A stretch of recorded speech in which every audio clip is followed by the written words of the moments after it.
Is Russ, the hip hop artist, a Christian? What's going on, guys? It is your boy Jose, and today we're going to be talking about this new song that Russ, the hip hop artist, is going to be releasing. On today's video, we're going to sit and watch and listen to and dissect the lyrics on his most recent TikTok. Let's get it. All right, guys, as I mentioned, if you guys don't know, Russ is somebody who came up. I think he was on SoundCloud, made a bunch of music. And I don't know exactly when he came up, but in 2018, I know that's like when I first heard him, probably 2017, 2018. But that's when his song What They Want came out. And that was a song that I really enjoyed back in the day. I was just scrolling through TikTok the other day and I saw this video and it was him. And it sounded like he kind of started talking about like being lustful and doing these things. He doesn't want to do it anymore. So let's go ahead and take a look here and then let's talk about it. All right, so here we got it. This is what it is. I was angry, lustful, gluttonous, distrustful, till I woke up and said none of this is Russell. Give me back. I took the keys back and changed the lock so I don't relapse. Won't let the devil creep back. Can't believe that. I ain't gonna let the devil win on that. I ain't gonna let the devil win on that. All right, now we're gonna take this verse by verse. We're gonna listen and just read what he says and see if it aligns with it. So he's saying he was angry, lustful, gluttonous, which a lot of us don't talk about gluttony, and distrustful.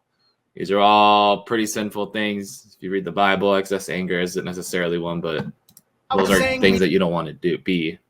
Lustful, gluttonous, distrustful, till I woke up and until he woke up and said, none of this is actually him. So he was all those things until he realized this isn't actually me. Who is it? Back. I took the keys back. So he wants himself back, and he took the keys back, and he changed the locks. Obviously, you change the locks so you keep certain people out, right? When you buy a house, you change the locks, and you're like, I don't want these people to come back in if they got the keys. So you're changing the locks for a reason. Back and change the locks so I don't relapse. So he changes the lock so he doesn't relapse, so the devil doesn't creep back. So essentially, he's changing the lock so the enemy doesn't get back into his life, which is, I mean, that's pretty good. That's really good. The devil creep back, can't believe that. I ain't gonna let the devil win. Never gonna let the devil win, never. I ain't gonna let the devil win. I was angry. All right. Well, that's it. I mean, that seems pretty legit. Obviously, this is like, 10-second clip of the song that's going to be releasing on February 23rd. So we're not too sure how this is going to play out. Is he actually Christian? Obviously, a lot of times people will talk about the devil and God, and it's not the God of the Bible or Jesus or anything like that. Very generic terms that people can use that aren't necessarily Bible-based.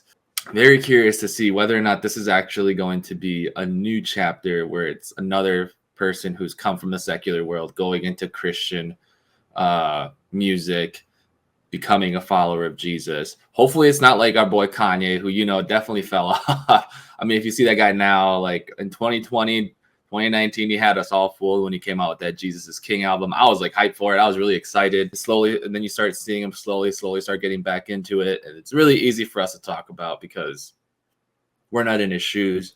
We don't live that life. We don't have all the stuff that he has to deal with. But at the end of the day, man, I think he needs to surround himself. I think he just didn't surround himself with the right people. And so it's tough, but I just hope that in this situation, if this is the case with Russ, where he's found Jesus, he sticks with it. The music glorifies God, and he just promotes him because God could use him to reach a lot of people for Christ. Yeah, I mean, that's great. I'm going to leave you guys off with a verse that I read that I really think spoke to me. As I was reading the Bible yesterday, I was like, dude, this is really good. I hope somebody finds encouragement out of this. But it's in the book of Job. Oops. So it's in the book of Job, verse 5. So it says, if you would earnestly seek God and make your supplication to the Almighty, if you were pure and upright, surely now he would awake for you and prosper your rightful dwelling place. Though your beginning was small, yet your latter end would increase abundantly. That's super powerful. A lot of times God will withhold certain things because you're not living righteously. You're not living upright. And it says that he'll awake for you if you do if you seek him earnestly. And so that's what I think we should strive to do. That's what I'm trying to do, is to seek God earnestly through this, through talking to you guys, through reading, through spending time in prayer and doing all that stuff. So I just want to leave you guys that with an encouragement. Make sure you continuously seek God earnestly, live a righteous and upright life that glorifies him in public and in private, when people are watching and when there's no one around you. Make sure you stay consistent with who you are and who God calls you to be. So if that speaks to you, let me know in the comments below. I appreciate you guys watching. Make sure you guys hit that subscribe button. I know I just changed my content up recently, so I appreciate you if you're still here. I know it's going to be different. I know this is probably a little weird, but if you guys are brand new, thanks for watching. I hope to see you guys soon. Bye.